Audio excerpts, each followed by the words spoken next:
Բարև Գորիս ջան։ Մի հատ մարդ կար, որ սկսեց ապրել, որ սկսեց process-ներ, որը մեր համար տարօրինակ սկսեց թվալ։ Առաջինը անցած տարվա ցեղասպանության օրերի ժամանակ մենք սկսեցինք լսել, որ այս մարդը խոսք է տվել մեր հարևան երկրին, որ ցեղասպանության թեման ուզում է մոռանա։ Մի քիչ կասկածով վերաբերվեցինք, բայց լսեցինք։ Եկավ մյուս լուրը։ Հայոց Հայրապետի մեր կաթողիկոսի դեմ սկսեց խոսույթ, որը մենք փողոցում իրար հետ տենց չենք խոսում։ Ու եկեղեցու դեմ, եկեղեցուն տարբեր անուններ դրեց, որը չեմ ուզում կրկնեմ։ Մեր եկեղեցին է, պատկերացնում եք մուսուլմանները իրանց մզկիթին տենց անուն դնեն, քանի վարկյան հետո կսրբեն իրանց ընտեից։ Կարապետյան այս process-ի մեջ Ժորժ ջան, եթե ուրիշ քաղաքական գործիչ լիներ Հայաստանում ուժեղ, կարող է կյանքում չմտներ էլ։ Բայց ինքն է մտել, որովհետև չի հավանել մինչև հիմա եղած քաղաքական գործիչների ոչ մեկի ծրագիրը, ոչ նախկինների, ոչ ներկաների։ Շատերին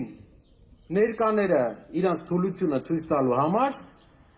պահելու համար ասում են, որ Կարապետյանը եկել է, աշխարհի ամենահարուստ մարդը եկել է Հայաստան, հայը կներեք, եկել է Հայաստան, 8 ամիս KGB-ի 8 քառակուսի մետրանոց մեկուսարանում նստել է պրինցիպիալ, վերջում ընտրությունը հաղթելու է ու ձայները տա ուրիշին, լսել եք տենց բան։ Ժորժ, Սամվել Կարապետյանը այս ամբողջ process-ի մեջ ոնց որ պրինցիպիալ մտել է, տենց է մինչև վերջ գնալու է ու ինքն է լինելու մեր երկրի մյուս առաջնորդը, եթե մենք բոլորս ուզենք։ Պետք է երկրում իրավիճակ փոխենք։ Աշխարհի 80-րդ երկիրը պետք է մեզ հաթաթա չտա, այս այն դարն է չի, որ կարողանա ինչ որ ձև սենց գան ասեն էսի արևմտյան Ադրբեջանա վсё։ Այս է դարը չի։ Աշխարհում գերտերություններ կան, տերություններ կան մեր տարածաշրջանում։ Ուրիշ երկրներ, բոլոր երկրները տարածաշրջանում ձեռա տալ է Հայաստանի լինելը։ Պետք է փոփոխություն լինի երկրում, ու այդ փոփոխությունը միակ ըստ բոլոր հարցումների, ըստ մարդկանց կանխատեսումների պետք է լինի ոչ նախկին, ոչ ներկա, այլ ապագա։